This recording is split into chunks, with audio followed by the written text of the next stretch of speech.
This is not what I expected my first YouTube video to be, but here we go. It's been a crazy 24 hours in the MTG community. The Commander Rules Committee have just announced updates to the ban list, and they have banned 4 new cards.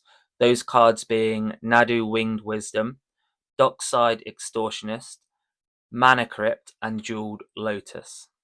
Now, aside from Nadu, these cards have been in the format for quite a while now, with Dockside and Jeweled Lotus being well above £60 and Mana Crypt even being above £120.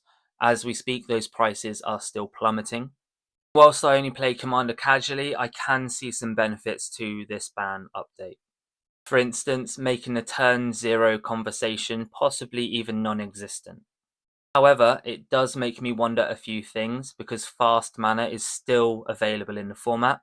Sol Ring, for example, being absolutely amazing. I would even say it's better than Mana Crypt, as when you tutor it for as a saga, you're not paying 2 life every single time you tap it. Obviously, the rules committee are not Wizards of the Coast, so it's not Wizards' fault.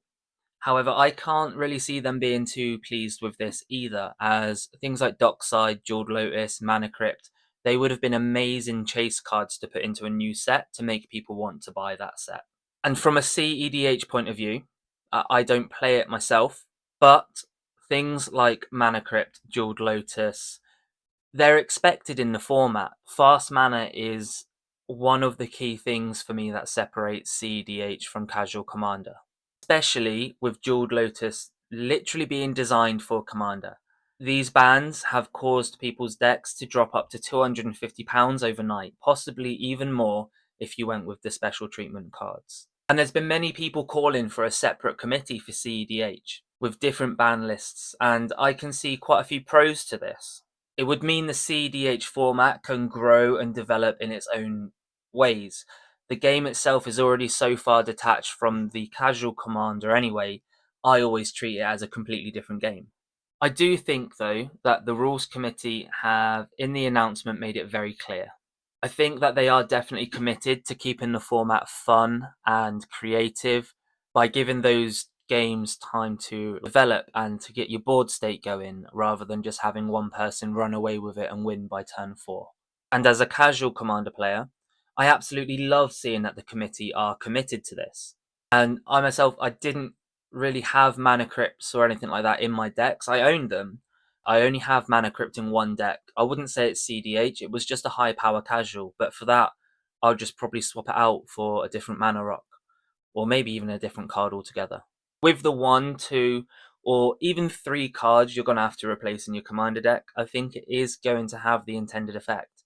I think it is going to force you to get a bit more creative with how you get to your win cons. You might even have to rethink a strategy or two.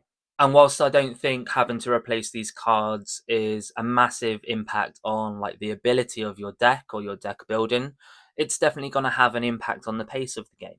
But again, that is only if you draw those cards when you need them. I often play quite a few games of Commander without even seeing Sol Ring, and even when I do, it's usually because I've tutored for it. And of course, for the people that have bought these cards as an investment, that does suck. I can see people losing hundreds, if not thousands, with this ban. And like I said, I only have Mana Crypt in one deck, but I do have a few copies of Mana Crypt and Dockside just in case. And even for me, my collection is now worth that little bit less. But it is like anything, it's like crypto. Even currency can crash. Maybe this is just a not so gentle reminder that Magic the Gathering is designed to be played and enjoyed, but it's not really for me to say. What are your thoughts on these bans? Do you think a separate committee is needed for CEDH, or maybe just even a separate ban list? Let's discuss it down below. This is also my first YouTube video, so a click on the sub button, a like, that would go a long way. I'd really appreciate that. I hope you enjoyed the video. Have a great day, and let's chat in the comments about these bans.